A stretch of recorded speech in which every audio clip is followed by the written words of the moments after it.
Play. Almost forgot the name of my show.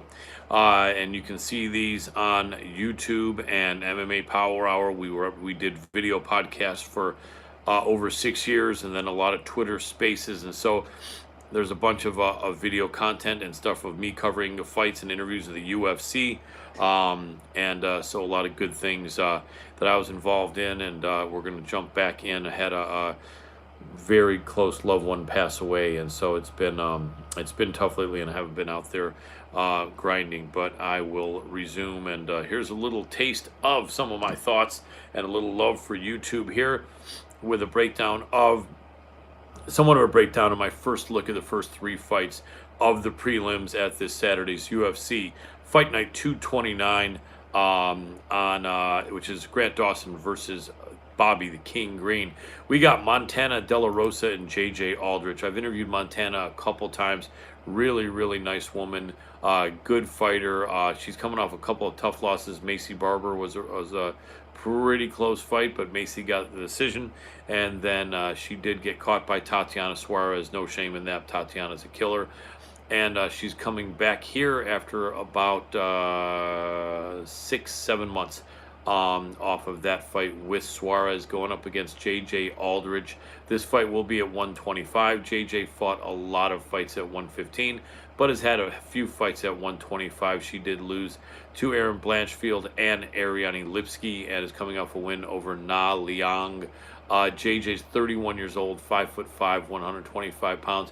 Record of 12-6 with 3 KOs, no submissions. So it's 25% finish rate. And Montana De La Rosa is a little higher, a lot higher, 75% finish rate, 8 submissions and 1 KO out of her 12 wins, and she is 12-8. So by the record, pretty evenly matched up. Montana is 5'7". She's a little bit younger, 28 years old.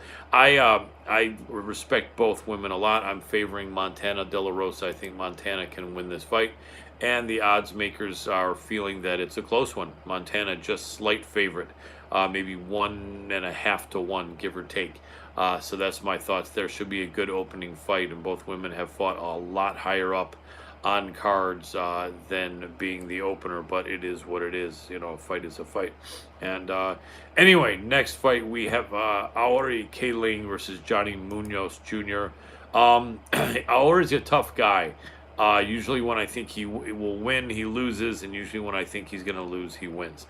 Not always, though. Sometimes I call it right. But he is out of Inner Mongolia, China, the Mongolian murderer, 24-10 with 9 finishes. He's got a 37% finish rate, 5'7" bantamweight, 30 years old, and coming off of a loss to Ayman Zahabi, being stopped. He got caught quick in that first round. His opponent, Johnny Munoz Jr., and Johnny is the same age, 30 years old, 5'9", 135, so that means he's a little bit taller than the Chinese fighter.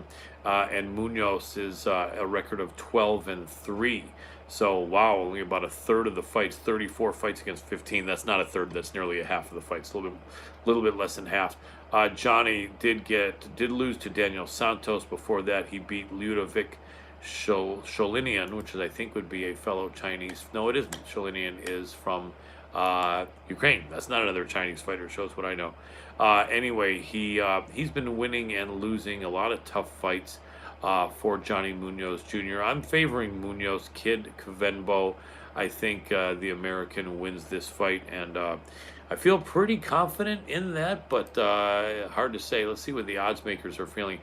Odds makers do not. Odds makers have Aori Kaling slight favored. It's going to be a good fight. It's going to be a good fight. I wouldn't go heavy betting on either of those fights, and probably won't at all. Sorry, allergies bothering me all year. But I'm feeling Johnny Munoz Jr. in that fight. But you know, it's it should be pretty competitive. I think the odds makers have the call pretty accurate here, although I would have made it a complete pick'em, or maybe Munoz Jr. slight favored. Anyway, and the last fight for tonight, and I'm going to try to break down 3 a night. Actually, the fights are 2 nights from now, so let's give you 4. Let's give 4 tonight then. Third fight, Vanessa Demopoulos, Kanako Murata. Murata is indeed the Japanese fighter with a record of 12-2, 6 finishes. That's a 40% finish rate. at women's strawweight. That's pretty decent. 5'1", 115 pounds, 30 years old, and in the UFC, she is 1-1, having beat Randa Marcos and losing via arm injury to Verna Jandiroba. Wow, has not fought for 2 years and 4 months. You know, though, they say when you're a younger fighter and 30 is kind of right on that edge, that it's not really a bad thing. Not the best when you're in your mid 30s and you have a couple years off. Seems to be some evidence that formula holds true. Not all the time, but a lot. Murata is a tough fighter though, 12-2, and wow, she was on a 9-fight win, no, 3, 6, 8-fight win streak in Deep and Invicta, and the one over Randa Marcos before she did lose to Verna, who's a very, very tough fighter. And her opponent, Vanessa Demopoulos, really, really cool woman. I've interviewed her several times. She lost her first UFC fight to J.J. Aldrich, came back and ripped off 3 great wins in a row against Silvana Gomez Juarez, Jinyu Fry, and Maria Oliveira, before losing to Karolina Kowalkiewicz, kind of a reinvigorated Karolina Kowalkiewicz. And that fight was June, July, August, September, 5 months ago. So she's going to be the fresher fighter. She's 35 years old, and Murata is 30 years old. Big fight for both of them. It's an important win for both of them. And with both coming off a loss, they really are going to want to get back on the winning track here. I was surprised when I saw the odds, but they've got Murata as nearly a 3-1 favorite. I think there's value on Demopoulos. I really do. I think Vanessa is a scrapper. Vanessa's, is tough. Always conditioned, always with a great attitude, always determined. I think there's value in her. I would put probably a unit on the dog. I'm not for sure going to lay minus 360 or minus 370 on someone that hasn't fought for 2 years. But she does have a 5-year age advantage and does have a better record. But I think Vanessa's live in this, but not a huge bet. And then the fourth one for tonight that I'm going to do, the fourth and last one, is going to be Philippe Lins, and no, it is not. That's way higher on the card. Nathan Madness and Mateus Mendonca. I really like Nathan Madness. They have not done him any favors since he's been in the UFC. He started out with 3 wins, beating Johnny Munoz Jr., Luke Sanders, Tony Gravely, and then after like 9 months off, they jumped him up to Umar Nurmagomedov, which really sucks. I don't know why I'm saying that. Well, it sucks because he lost. Umar is an absolute killer, and that was a tough fight, but he went the distance. He did go the distance with Umar Nurmagomedov, and after that fight, though, it was a 4-month turnaround against Tagir Ulanbekov, and Ulanbekov is a killer as well from Dagestan, and he did not fare as well in that fight. You wonder almost if Umar softened him up a little bit a few months earlier. But the guy's a tough guy. He got caught in the first round, but I still believe in Nathan Madness. 5'10" flyweight, tall, lanky guy, kind of a la Brandon Royval. 32 years old, 14-3 with 8 finishes, 57% finish rate at flyweight, which is pretty good. His opponent, Mateus Mendonca, out of Brazil, as Lenny Hart used to say in the great Pride fights.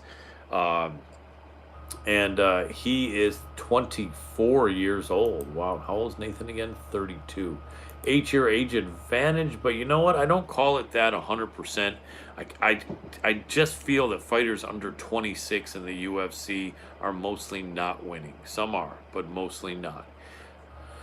And he is 0-1 in the UFC, having lost to Javid Basharat. And Javid is a tough guy who is 3-0 in the UFC so far. Yeah, the Snow Leopard out of England, training over at Extreme Couture. So no shame in that. Before that, Mendonca was 10-0, fighting in various locations around Brazil, winning in the Contender Series by first round knockout. And he's got 7 finishes out of his 10 wins, 3 KOs and 4 subs. Nathan's got 8 finishes out of his 14 wins, 5 KOs and 3 subs. So both guys can beat you on the ground or on the feet. I mean, I really feel this one should be fairly close in the odds, and it really isn't. They're making Mendonca a little bit over a 2-1 favorite. I mean, he looks like a good prospect. He really does. I think Madness is in this fight. I think they're selling Nate Madness short. Again, probably a 1-unit bet, but still, I believe that there's definitely value in Nate Madness. So I think that might be it for tonight, because there's, I think, only 12 fights on the card. Let me see. There are 11 fights on the card. Tomorrow's Friday. So if I've only done 4 here, I'm going to have to do 7 fights tomorrow. That doesn't make sense. So let's do one more. And hey, I see, Andres, your post there. You can't comment on. I don't know how that was set up. Okay. I didn't realize that. I kind of thought making it general audiences would be for the best, but I don't know if I can make any changes here. Maybe I'll do it after the fact. I don't know. I don't see that I can make changes in settings right here, brother. Can I make a change in the setting here? Or I think after the fact, right? I'm going to assume after the fact, and I'll do that. Cool. I appreciate you, bro. Appreciate the support. Anyway, sorry for everyone else watching, but I've got a buddy of mine helping me here because I haven't streamed YouTube for a while. Anyway, we're going to do one more fight here. Cool. Will do, brother. Thank you. We're going to do Karolina Kowalkiewicz and Diana Belbita. We got Romania versus Poland. I think they're bordering countries. I know people in Europe are either saying, yeah, you're right, and that was a good guess, or they're saying you're an American again who doesn't know Europe, and we're not taught a lot in school of Europe and geography, unfortunately. But I believe if not bordering, they're very close. Same part of the world. Diana Belbita, the warrior princess from Drobeta, Romania, a tall strawweight at 5'7", 115 pounds. She's 15-7 with 10 finishes. So a 67% finish rate for a woman strawweight, which is very, very good and pretty high. In the UFC, she is 2-3 though. She lost to Molly McCann when Molly was on a real tear. Lost to Liana Jojua by armbar. Came back with a good win over Hannah Goldie. Lost to tough Gloria De Paula, and then beat Marie Oliveira in her last fight only about 4 months ago. 27 years old, 5'7", 115. Good finish rate, 15-7. Identical record for Karolina Kowalkiewicz, but instead of 10 finishes, she's got only 4 finishes. But her level of competition has been way higher than that of Diana Belbita, but she is 10 years older at 37 years old. She's kind of been revitalized, coming back from a 5-fight losing streak to a 3-fight winning streak. Very, very tough. Training out of American Top Team. Man, she's giving away height. She's giving away 10 years in age. This probably should be a pick'em. No, they've got Karolina favored like 1.5 to 1. Again, I'm going the dog. Karolina's super tough. I love when the older fighters win. I really do. So I'm probably going to be cheering for Karolina. But I think Diana Belbita is absolutely live in this fight.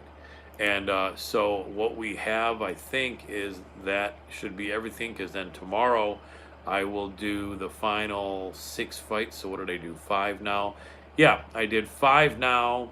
And I'm going to do the final 6 tomorrow. I'm going to do Linz versus Kutalaba. I'm going to do Hernandez versus Aljo, Dober versus Glenn, Morono versus Buckley, Joseph Piper versus Abdullah Razak Al Hassan, and the main event, Grant Dawson versus Bobby Green. I think I'll do it after the weigh-ins so I can have a better idea of what we're looking at there. And we'll rock it. Follow me on Twitter, and appreciate your support here. We're going to start trying to give YouTube a lot more love as time goes by. That's about it. Appreciate you guys. Peace.